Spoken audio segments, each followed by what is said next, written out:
will need to make sure. So if the goal is definitely to be renting it out short term when you're not using it, before we actually go ahead and spend money on sending people over to view the property and the structural inspection and all the things that we'd normally do before we purchase, the first thing to do would be to pay a short-term stay research company to produce a report on how likely that particular listing is to comply with license requirements. It's never going to be a guarantee because it's always a case officer discretion kind of thing, but they'll produce a detailed report saying whether it's very likely, not certain because of ABC, or completely unlikely to get a license. They'll charge 22,000 yen for the first listing they research in every municipality.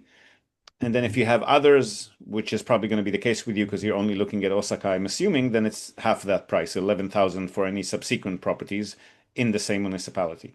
So if they come up with something that we can amend, like, oh, you need to adjust the common area to guest room ratio, that's something that we can do. But if it says, for example, you're not allowed to be within 500 meters to a school, depending on what the municipality stipulates, and it is, then there's nothing we can do to amend that.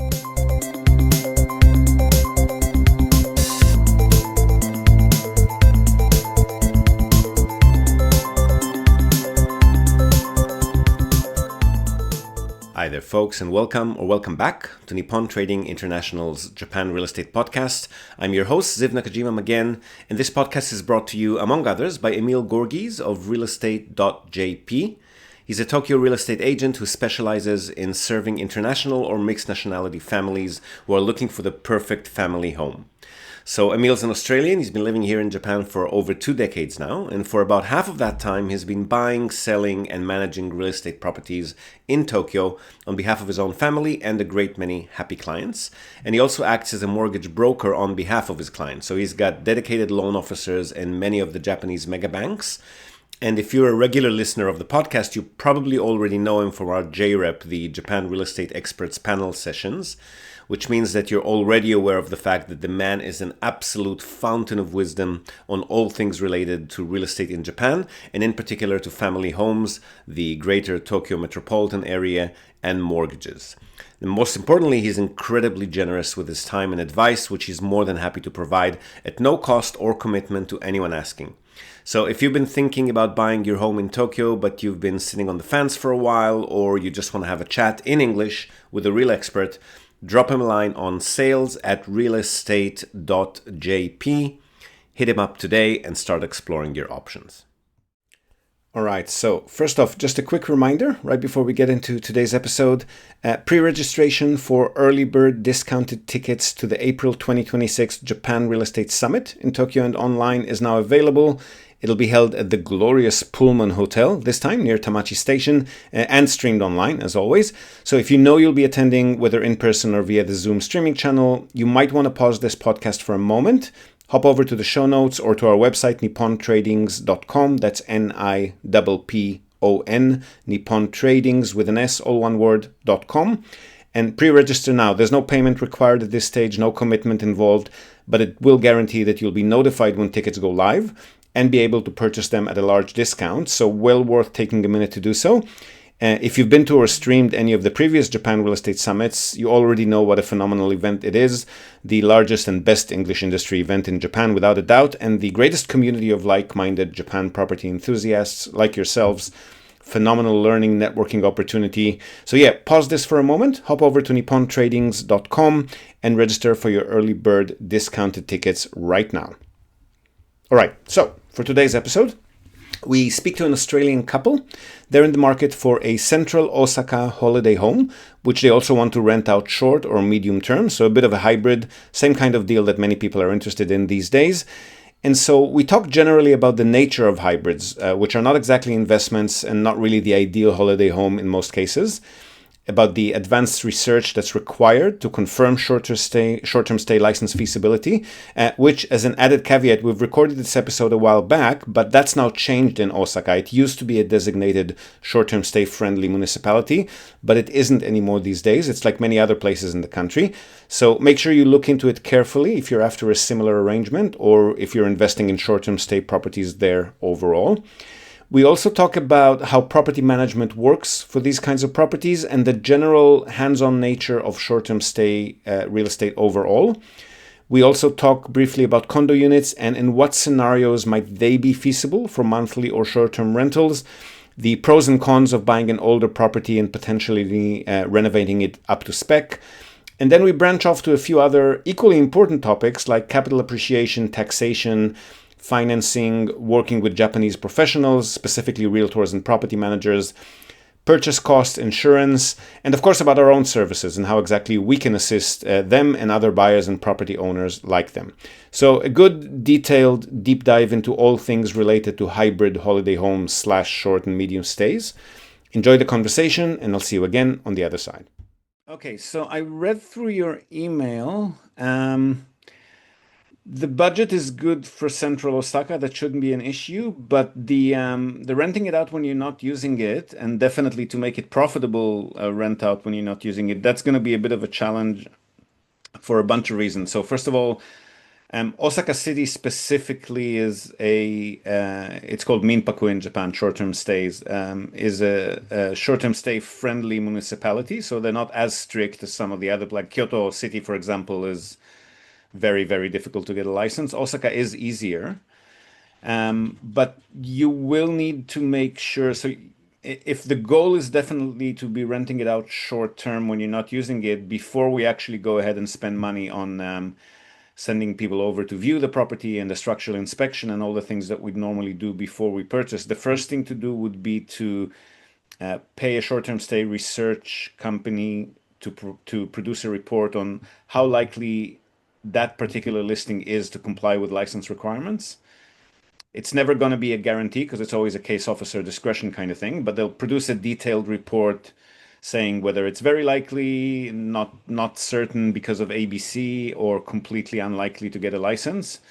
They'll charge 22,000 yen for the first listing they research in every municipality. And then if you have others, which is probably going to be the case with you because you're only looking at Osaka, I'm assuming, then it's half that price, 11,000 for any subsequent properties in the same municipality. So if they come up with something that we can amend, like, oh, you need to adjust the common area to guest room ratio, that's something that we can do. But if it says, for example, you're not allowed to be within 500 meters to a school, depending on what the municipality stipulates, and it is, then there's nothing we can do to amend that, right? Yeah. Yeah. So if that's definitely a criteria, the due diligence and research process is just going to look a little bit different and cost a few extra $100 just to confirm whether that particular listing is something that we want to pursue or not. Yeah, that's fine. Yeah. And then we will need to enlist a short-term stay management company. And for them to take the property on, it has to be in a good enough location to attract guests and in a good enough condition to attract guests, which I think, again, your budget should allow for, depending on how central. I mean, smack in the middle of Osaka might be a bit difficult with that, but hopefully not too suburban. The other thing is, if you're always going to be using the property in peak tourist season, it's not going to be worth their while to manage and rent it out for you. Right? So we need to make sure that they're not going to take it on if they don't feel it's going to be profitable enough for them. Yeah, no, we won't be coming over in all the peak season. We won't have an issue in that space. Okay. Yeah. You also mentioned that 7 or 8 months leases are options, but that's not really a thing in Japan. Usually normal residential leases are for a 2-year period and automatically renewable at the end of that period. Yeah. Okay. So with that, just your advice, I've watched a couple of other videos, but would it be more profitable to do it? I know you say it's a bit more work, but is Airbnb or shorter term stuff an easier way to do it like that rather than longer term?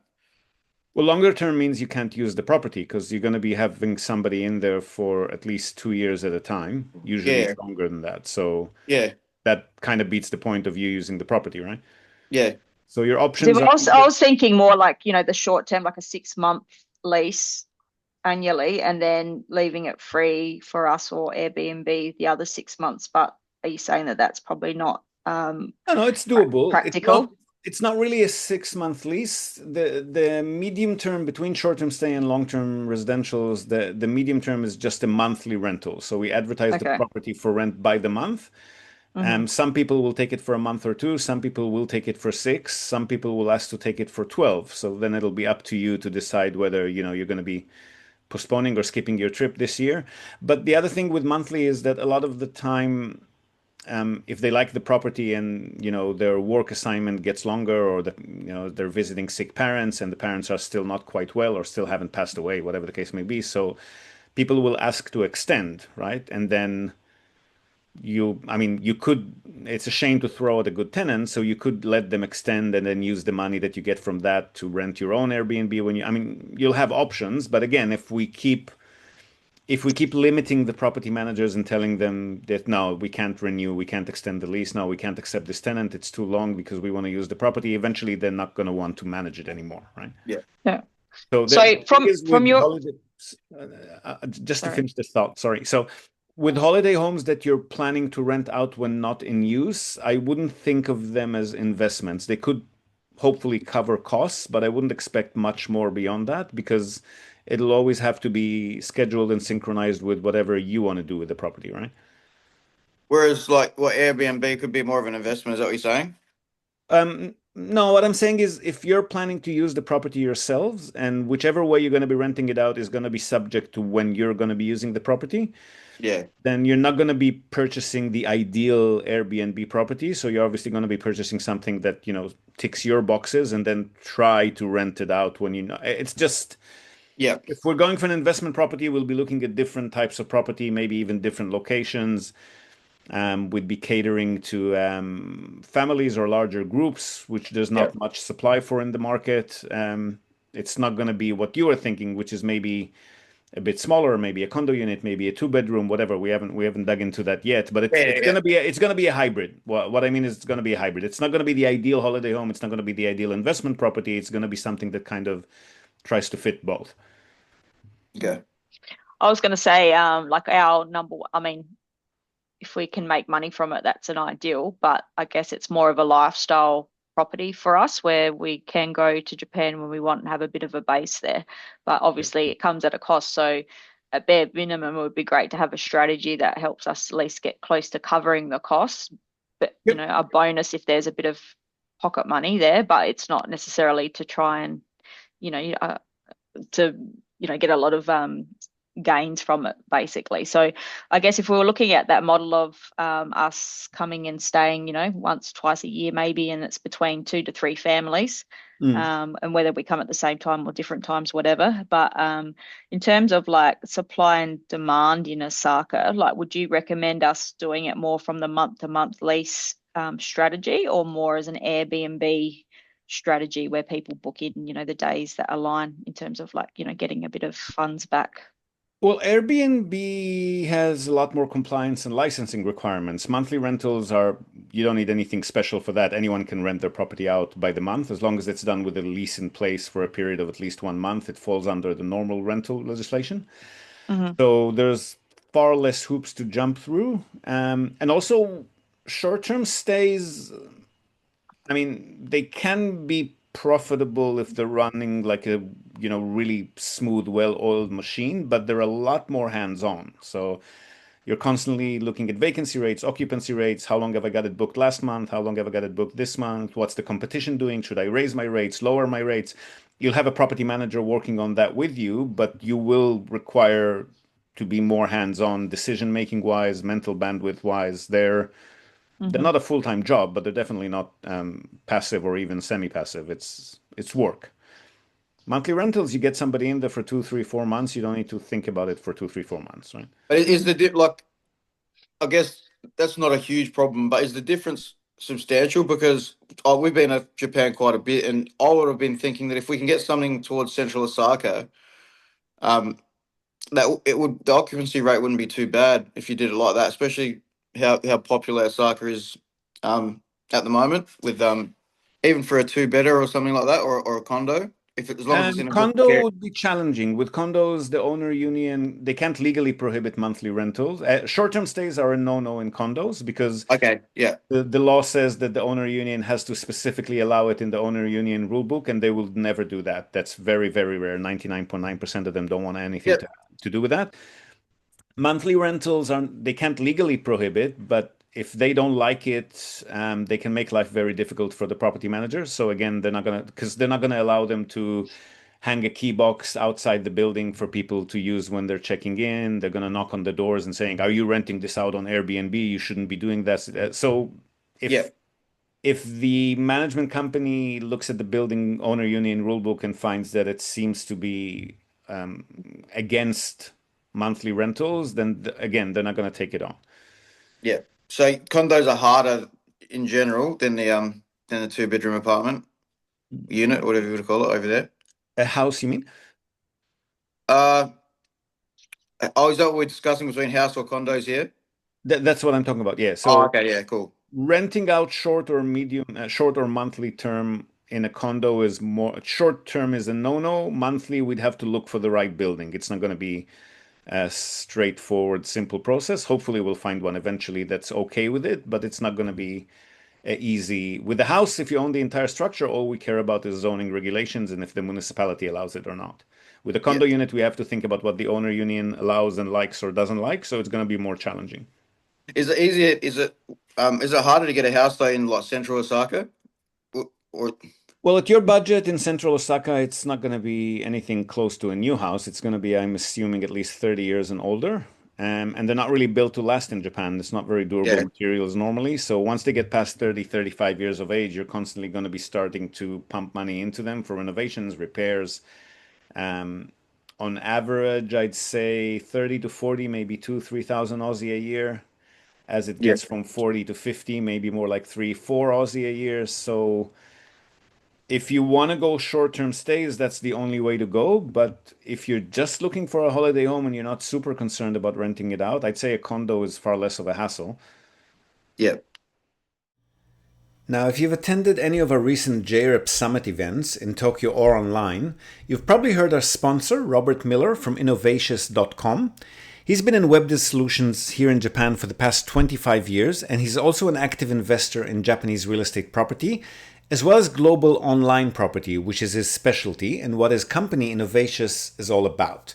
They offer a full suite of website services for entrepreneurs and small business owners, including all aspects of web design and management, backup and updates, content formatting and editing, proactive maintenance and error fixing, you name it, with a strong focus on SEO excellence, which is what gets you those hardcore top of the list search engine rankings.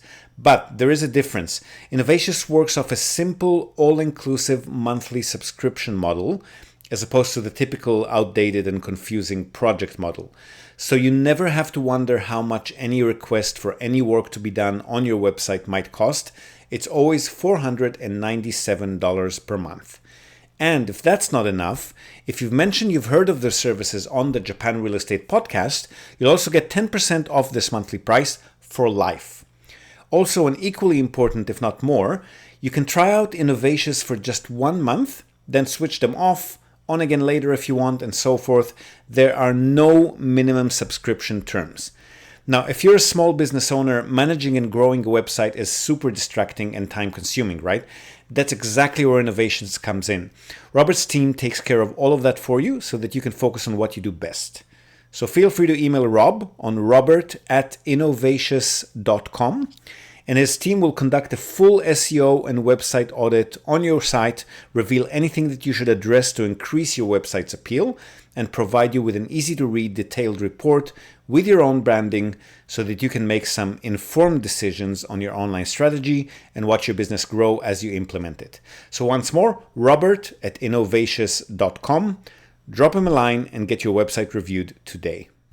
I was just going to say, finish off what you're going to say because I've got a different question that's related but different. I was just going to say, but condos, didn't you just say then condos, they won't do short-term stays or Airbnb? You're not allowed to do that? Short-term stays, Airbnb, you're not going to do. Yeah.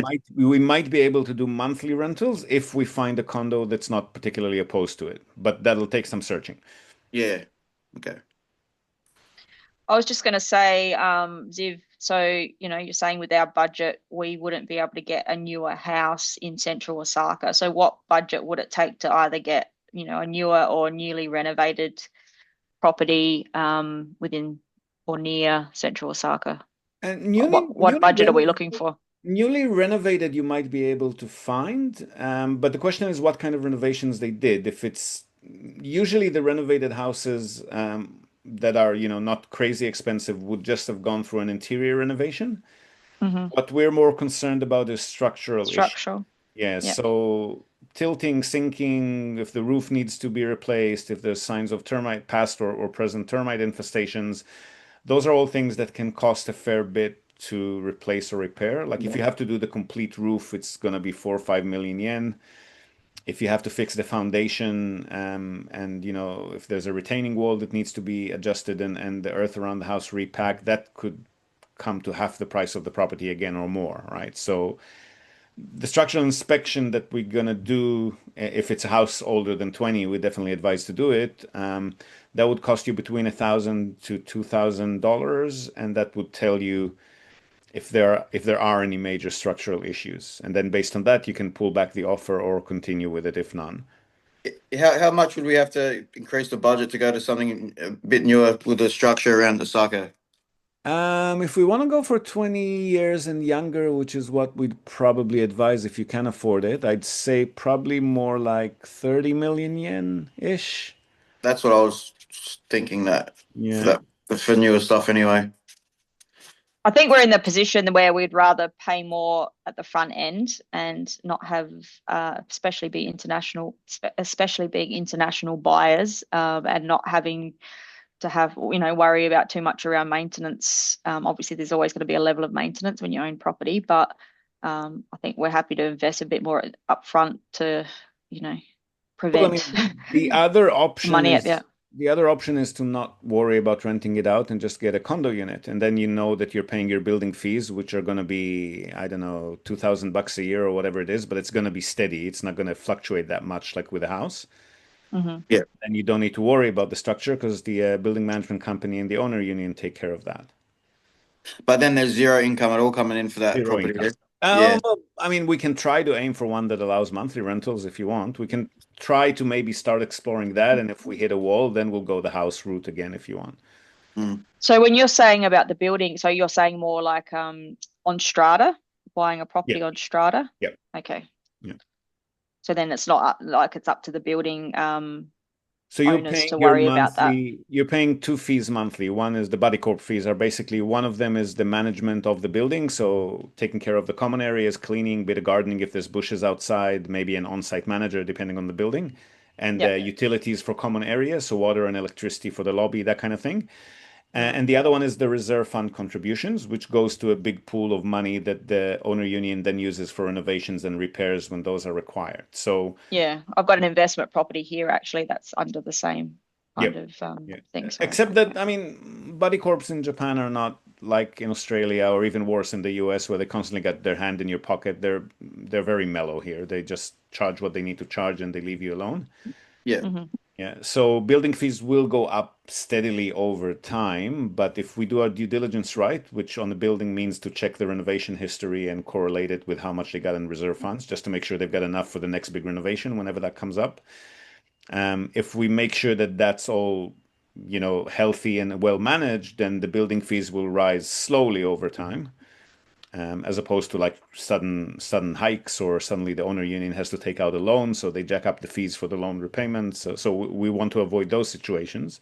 But if it's well managed and a healthy reserve fund or a healthy renovation history or both, then we know that whatever you're paying now will probably be safe to assume that it'll be a similar price for the next few years to come. And when you're looking for a property in Japan, so like in Australia, I'm not sure if you're aware or not, but basically, if you're looking for an investment, you'll purchase somewhere where, it's anticipated that there's going to be a high capital growth or something like that. Whereas from what I'm hearing and seeing We in don't Japan, bank on that, it's no. nothing like that. Yeah, exactly. So it's I more mean, about, I try not to recommend it as a strategy. The last 15 years have been good for capital growth in big cities, especially Tokyo, Osaka, Fukuoka. And Kyoto always rises kind of steadily, but that's on the back of 25 years of deflation, and the population is shrinking, and the GDP debt to GDP ratio is still quite high. So there are a lot of headwinds still facing the economy here. So I'm hesitating to say whether that's a given that it'll continue to go up. Yeah, like with capital growth, like we've done, like we said, we understand it's probably not going to be no capital growth in Japan. That's not what we're doing it for. But rental yield, but cash flow was a little bit of a different thing. So for me, where I see it, I'm not sure you, Kirsty, but if we're going to spend 30 million yen, which I think we should probably lean towards getting a newer dwelling, and that's probably the better. We need to find a way to get some cash flow in for it as well, and not just have it sitting there Yep. for this to work for us, because we're still gonna have to outlay that money. So we're gonna have to get some cash in from somewhere, especially there'll be other Otherwise, we're seasons. better off just paying for a good, short-term stay ourselves somewhere where we want to be. 100%. But that's one of the calculations. How much are you spending on accommodation every year when you guys come over? I've actually that's the thing. I've actually used Airbnb and used condos in Osaka a couple of times in central Osaka. Yeah, So that's if you own the entire building, you can do whatever you want. But if it's a strata situation where different owners and there's an owner union, then it's not going to be an option. okay, The case-by-case basis by the sounds of it, yeah. which is why you get those checks done. Yeah. So this was a big building and there was all different rooms. So that the one person would have had to own the whole building. Is that what you're saying those times? Either that or it's one of the very, very, very rare cases where the owner, like if everyone's an investor who owns the units and they don't mind, then they might. Yeah. I But get that's it. extremely rare. I'd say less than 1% of buildings Yeah. would be like that. Okay. Or they were being dodgy, one of the two, not But following they can't list on Airbnb if they're Yeah, dodgy. exactly. Not That's since what I was thinking. Oh, okay. They've got yeah, those checks and that's balances. been blocked since 2018 when the new legislation came in. Yeah. Yeah. No, that's okay. So So yeah, go Kirsty. I'll go. So from your experience, Liv, which suburbs or wards of Osaka would be best for us to start looking in terms of And location? anywhere between Umeda and Namba Station, the two main train stations, one to the north, one to the south. Yeah, we'll probably I'll probably look. I'm not fast as long as we get a good something that you think's a good deal for us to do. But from my stays, I prefer the Namba side than the Umeda side personally. Like all through that, like Namba, Shinshibashi, Nipponbashi, and all through there. Yeah, that's there. Or closer Yeah, to Shinosaka Station where the bullet train stops. That's also a good spot. yeah, that's a little bit further out though, isn't it? It is, but there's a lot of people commuting via bullet Yeah, train to Osaka. yeah, that's fine. Yeah. It would just guess depend on what's available. Like if there's something available within our range that's a bit closer to Namber, then obviously we'd probably prefer that. If it's something that we need to go out a little bit, just that little bit further, but with good transportation, Yep. then we'd obviously look at that. But for 30 million, do you think we'd be in the market around somewhere a little bit closer to Namber? I would assume so. Yeah, that's just a Yeah. question of how young the building will be. So let's see if we can find something 20 years and younger, or at least 25, 30 years and younger. Yeah. We'll see how we go. Let me just ask. There's one agent that we work with that handles monthly rentals. Yeah.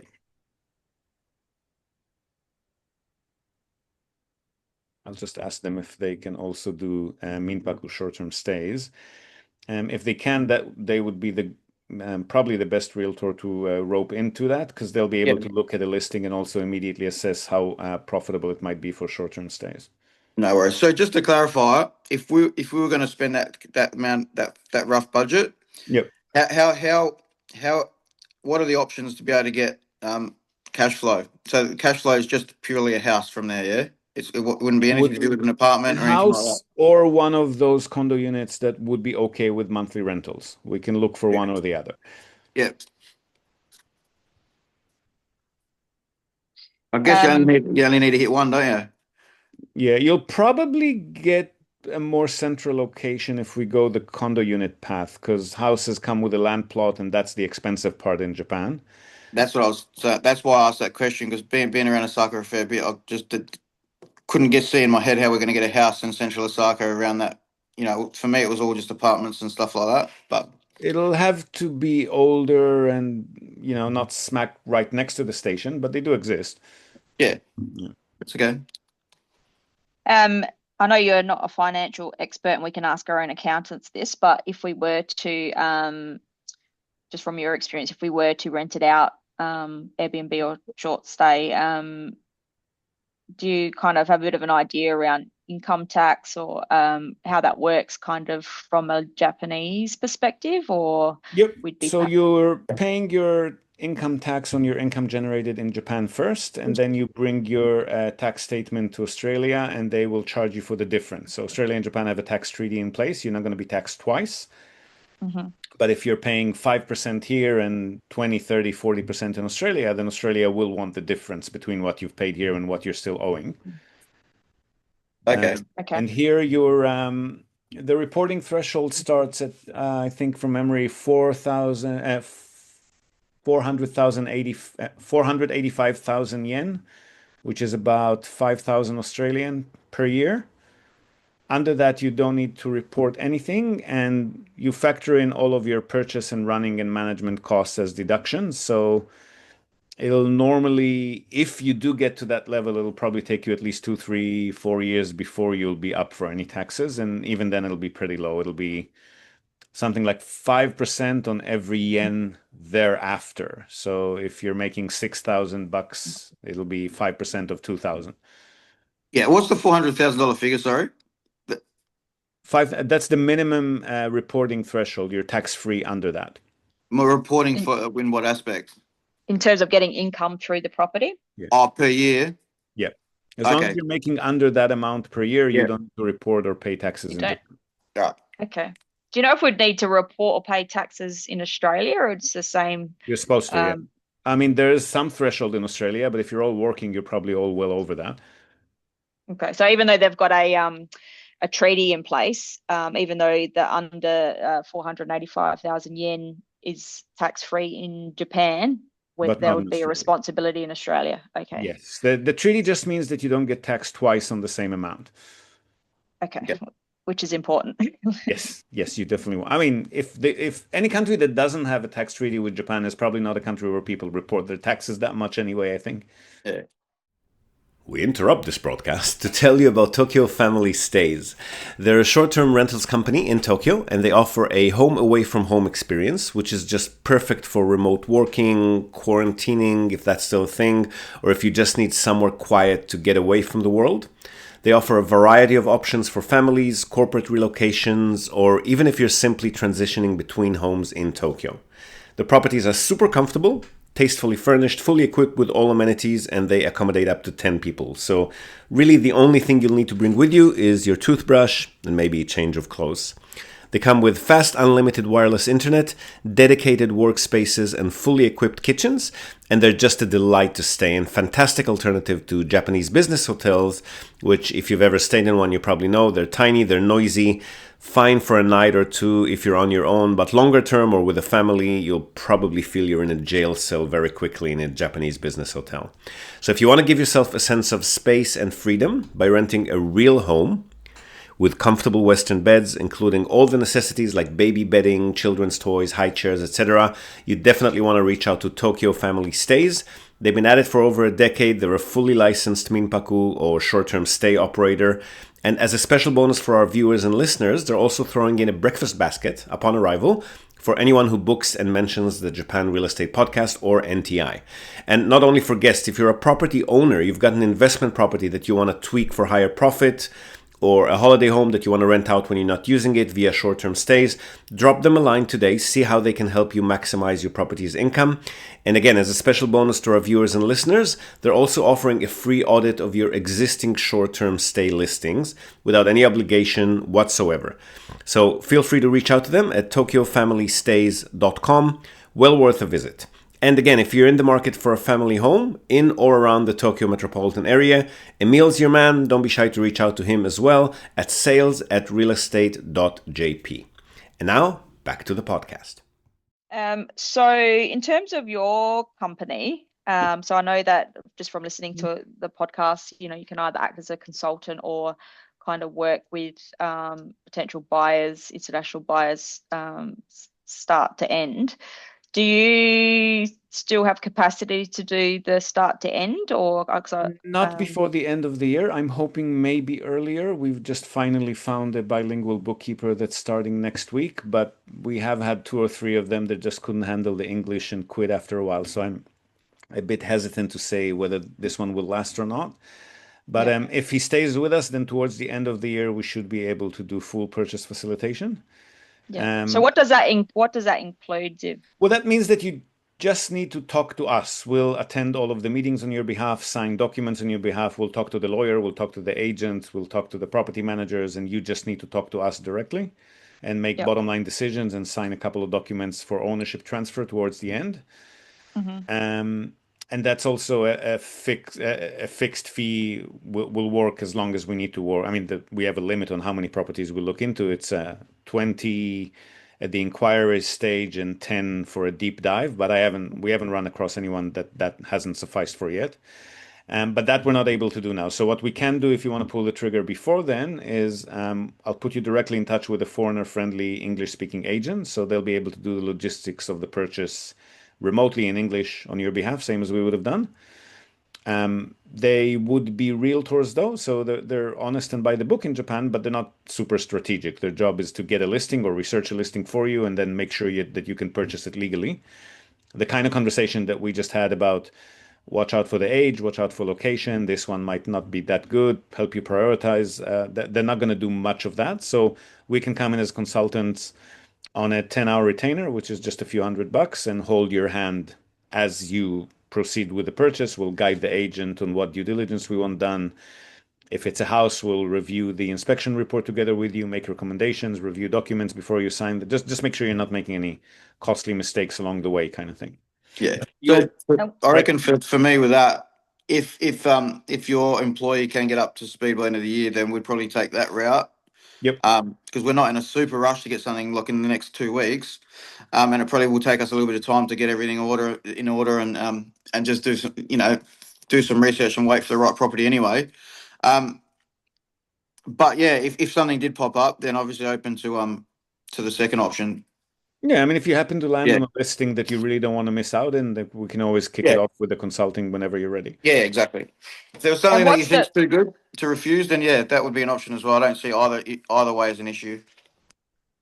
Just curious, Ziv, around the fixed fee versus the consultant fee for 10 hours. A few $1,000 for the full purchase facilitation. It's and your price level, it's probably going to be 4%. Are we talking 80 like Australian dollars or percent of the purchase price?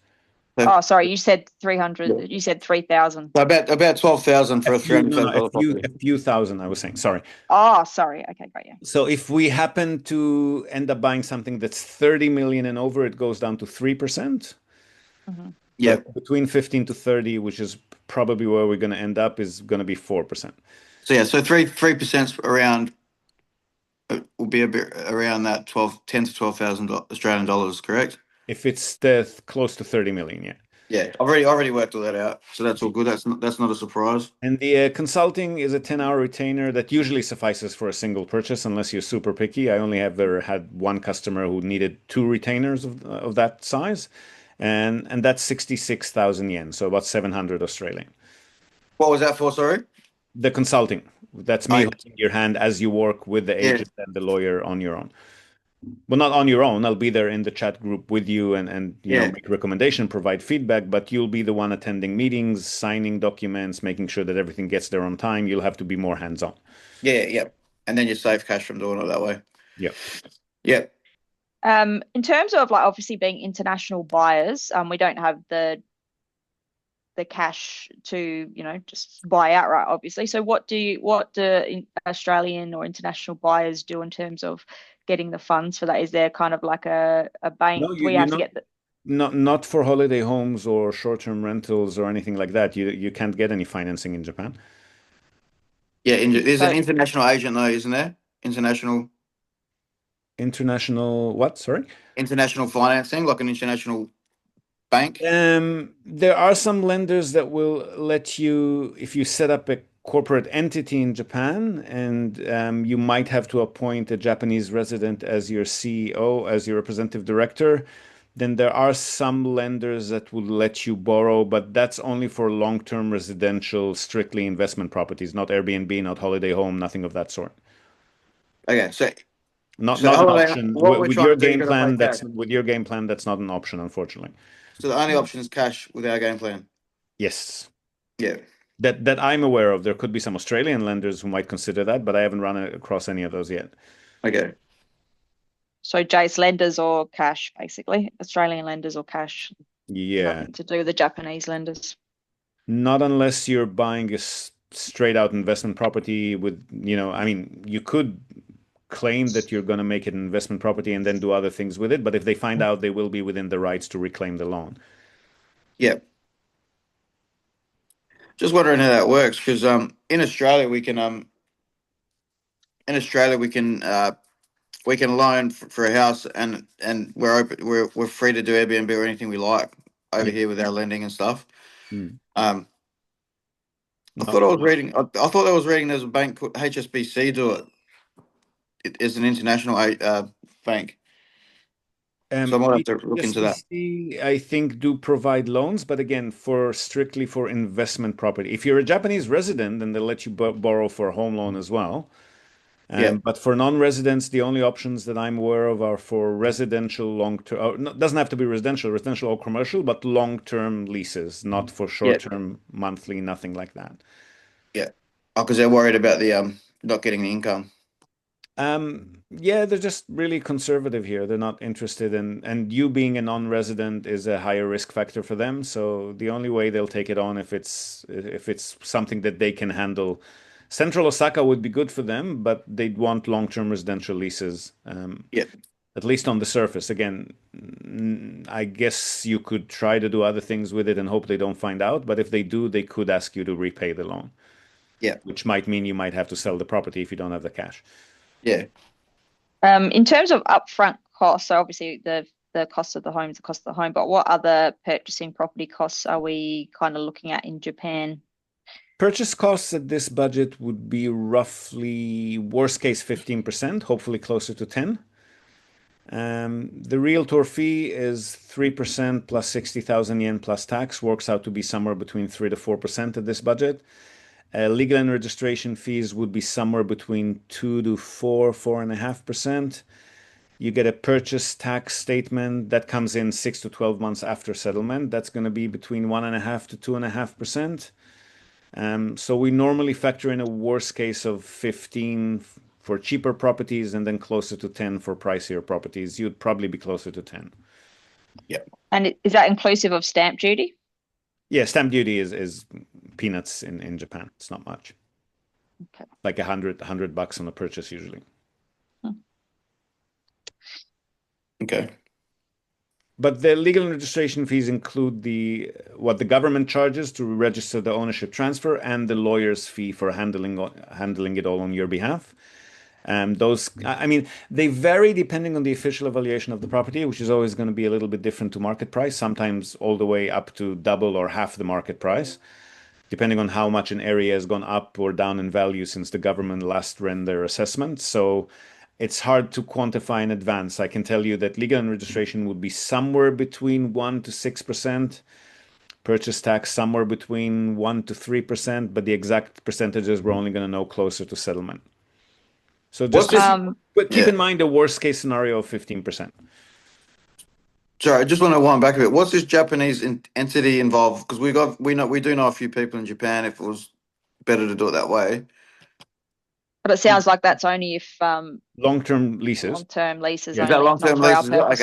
Okay, cool. Let's move So on for a then. Japanese lender to lend to a non-resident like yourselves, they would want you to set up a local Japanese corporate structure, a company. Yeah. And then the company can borrow. But companies come with their own upkeep fees, right? There's $2-3 bucks a year in minimum corporate tax and accounting and bookkeeping. So you have to make sure that your plan covers that, and I don't think it does from the sound of it. That's right. We won't worry about that one. That's all right. I was just asking that question. And in terms of ongoing costs and insurances and stuff like that, what would that look like as a international buyer? Insurance would be about $4,000 for a 5-year policy. So let's call it worst case about $1,000 a year. If it's a house, if it's a condo unit, it's going to be cheaper, a few $100, maybe up to 1,000 a year, probably less. And what would that cover? Is that like natural Disaster. They disasters? call it officially fire insurance, but it also covers earthquakes, typhoon damages, fires, theft. Everything is covered. Earthquakes are covered at half of the coverage. So if it's a house, for example, then your payout will be sufficient to let you build a new house if it's the case of total loss, which they classify as 50% of the value in cost of repairs and above. So if it's anything but an earthquake, you'll get the full amount needed to build a brand new house. And if it's an earthquake, you'll get half of that amount. Yeah. Okay. And what about kind of damage and like contents and stuff like that? If it was to be broken into and things stolen, does that cover that type of insurance? There'll be options. So we'll provide you with a few estimates. Then one of them will include with belongings, one of them will be without. The difference between them would be quite small for the 5-year policy. So I'd always advise to get the max coverage you can. And in Australia, we pay council rates. Is there something equivalent in Japan? Property taxes, yeah, once a year. Property tax. Yeah. Got one more question relating to the bank stuff. So in over here, what happens is if we get an investment property or anything, what it is, purchasing a property, they'll calculate numbers of what the potential income is from long-term stay as well. Exactly what you're saying, just to make sure that what you're getting in covers your loan. But then what we can do is we can do whatever we want with that property. We can Airbnb it or we can do whatever, as long as when that monthly amount comes in, we still are covering what the mortgage cost is.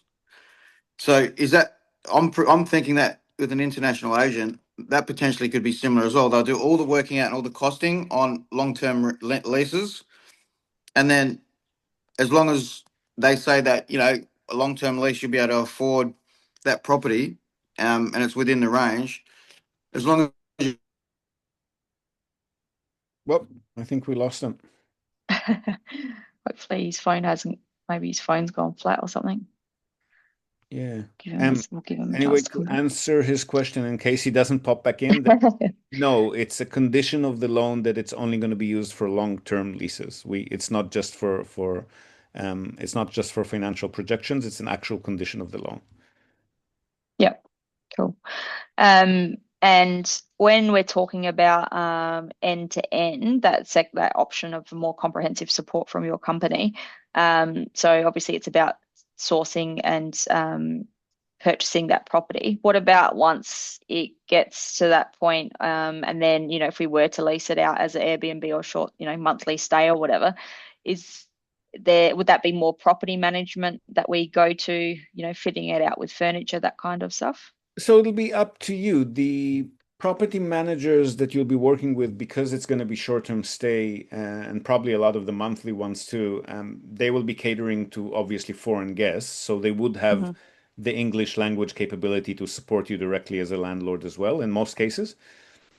So some of our customers work with them directly, and then if they have any trouble, then they loop us back in and we'll try to find another property manager. Or you could from the get-go have us manage the managers on your behalf kind of thing. So that's totally up to you. Now, here's some big news for anyone interested in Akia, the abandoned vacant homes that are abundant all around Japan for very attractive purchase prices. Akia Mart, our latest sponsor, is a recently founded online search and discovery tool for Japanese real estate. Its user interface will be very familiar to users of Zillow or Redfin. The platform essentially scouts the internet for property listings, translates them into English, and displays prices in US dollars, all in one place and with a dynamic map interface that makes browsing, finding, and shortlisting your favorite properties a piece of cake. Which any of you who have been struggling with the dozens, if not hundreds, of Japanese property websites that are available online and their very clunky interface will probably find a real blessing. They've got already over 500,000 listings on the platform, and the database is expanding daily. Ranging from abandoned rural homes to luxury urban properties, Akiyamart makes it easy to find your dream home in Japan, regardless of your budget.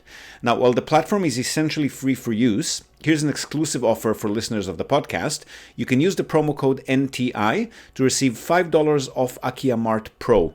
The subscription will unlock a bunch of very attractive features for you, including unrestricted access to the entire nationwide property database and a whole range of filters, which will help power charge your search for that elusive perfect home and make it even easier. So hop over to akiya-mart.com. That's AKIYA-MART, akiya-mart.com, and kick off your search today. No, it's a condition of the loan that you only use the property for long-term residential or commercial leases, but long-term. Yeah. So if they do find out, they might call, probably will reclaim the loan on you. It's not just for projections, it's an actual condition. Okay. So if we're going to go that way, we're better off looking through Australia.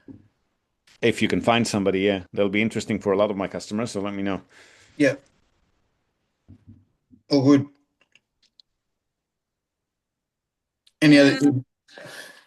So I guess maybe in terms of time frame, so if we're not in a hurry to buy right now and our preference is to have the end-to-end support potentially of your company, is there anything you suggest that we do in the meantime to kind of, obviously looking at financing is going to be an important one, but is there anything else you would suggest that we can be doing in the background to prepare us for when we do get to that point with your company? Are you actively looking at listings at the moment?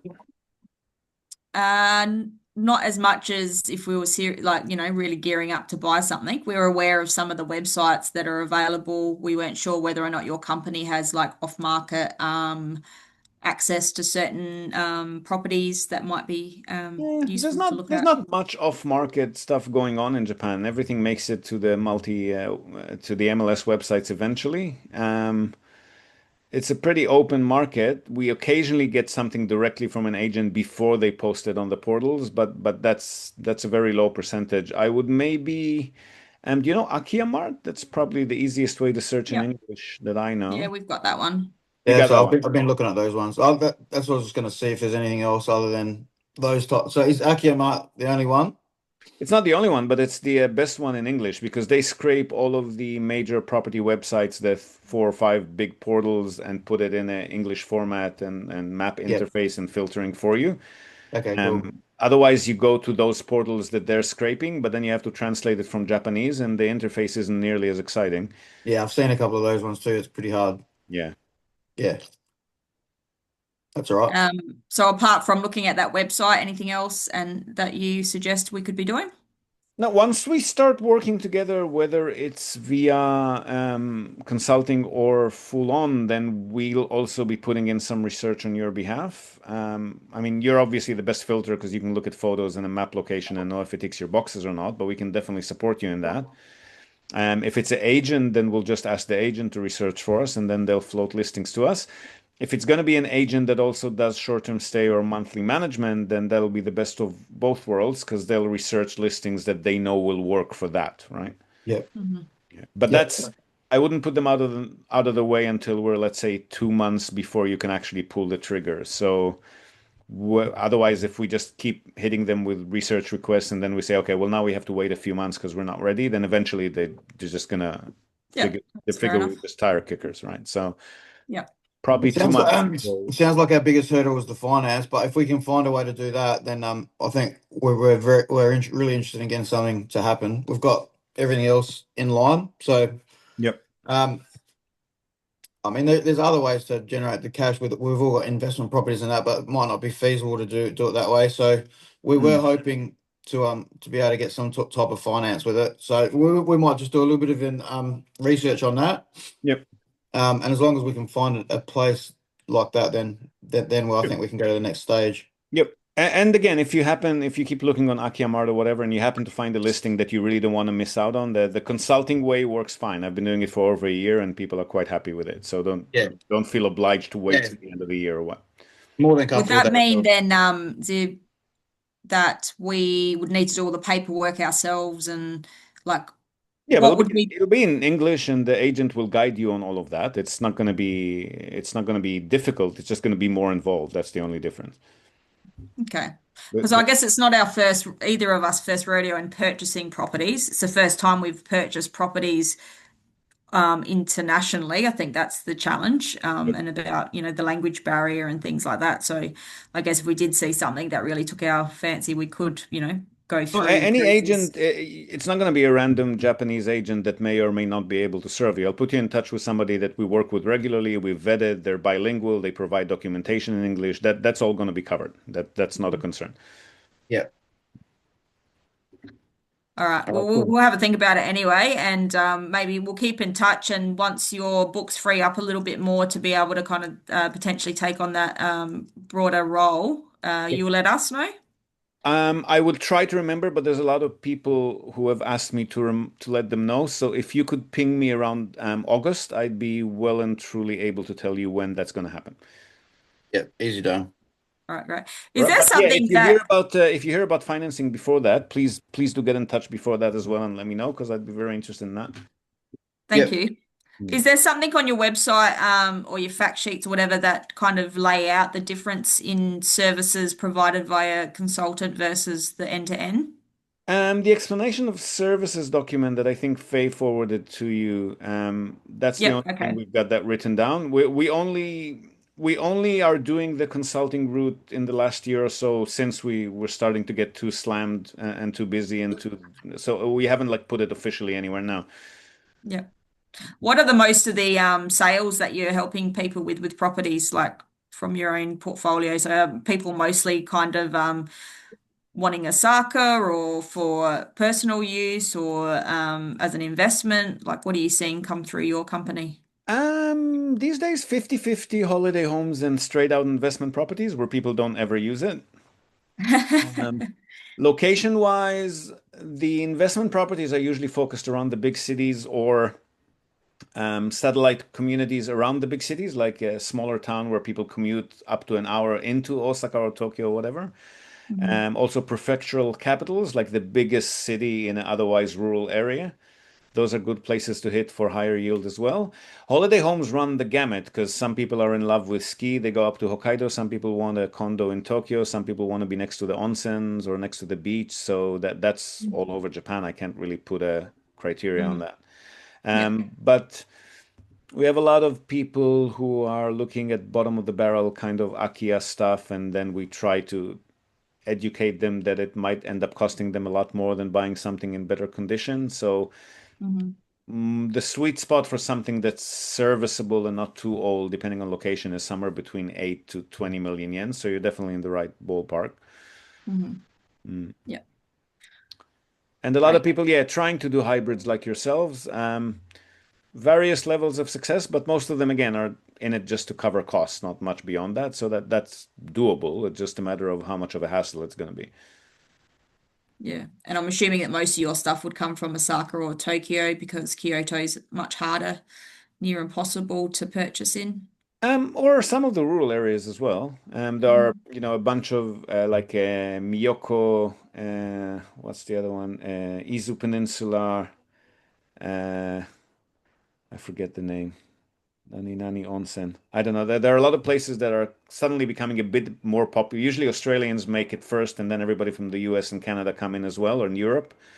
So the couple of spots where Australians have picked up, especially next to ski resorts that are quite popular, and then people are trying to get a house there to rent out when they're not using as well. So it's not only in the cities, but it has to be if it is a rural area, it has to be something that's popular with tourists. You can't just buy it smack in the middle of nowhere and convince the world to come and stay there. Yeah. Mm. Yeah. Besides the interpersonal potential risks that would come with, purchasing with multiple buyers, is there Yep. anything else like from an international or Japanese property market perspective we need to think about if we're kind of got a couple of 2 to 3 families going in to purchase a property? No, no, we can split the title deed any way you want. Okay, Just tell us what percentage of ownership for each buyer, and that'll be fine. I'm sorry, I gotta jump off to another call, so I no will problem. let you get back to me on the financing, and if you happen to find any listing that you don't want to miss out on, And otherwise, yeah, if you could ping me around August, I'll be able to tell you when we're ready for full onboarding. No worries. Perfect. All right, thanks for your time, Thanks so mate. much. Thanks so Thanks much. for your time. All right. Talk to you soon. Thank you very much. Bye. Take care. Bye. So there you have it. A nice thorough review of the hybrid holiday home / rental real estate property model here in Japan. I feel like we've covered a lot of the issues that are related to this particular style of purchase, as well as some more general bird's eye view related topics. But if there was anything that we haven't touched on and you'd like to hear more about, please do let us know. We're more than happy to circle back to these topics at any point in time. You can send us your written, or if you'd like to be featured on the podcast, audio or video recorded questions, and we'll make sure all of them are answered to the best of our ability. Now, before we go, we're also, as always, going to tell you and also link to our other sponsor's website. That's Hiroshi Shimizu, immigration lawyer and administrative scrivener. If you're thinking about moving here on a more permanent basis, or you're already in Japan on some sort of a temporary visa and you want to switch to a longer term or permanent one, or if you're considering setting up a local company or a branch office of a foreign company and you've got any sort of business or visa related inquiries, or even if you just want to find out what your options are on any of these topics, feel free to contact Hiroshi Shimizu. You can find him at japanimmigrationexperts.com, and he can help you set up a company, apply for any kind of visa, or just provide you with the best advice and extremely affordable consultation related to these topics. And he's already done that for many of our listeners. So feel free to reach out to him. Again, that's japanimmigrationexperts.com, and you'll be well on your way. And that's it from us for today, folks. Hope you've enjoyed this episode of the Japan Real Estate Podcast. Do share it with your networks, and please let us know what you think. So leave us a short rating or review on the iTunes Store, on Spotify, or just drop us a line in the comment section or wherever you might have found this episode. We love hearing from you. Hope to have you with us again next time, and until then, have a great day or night ahead. Yoroshiku.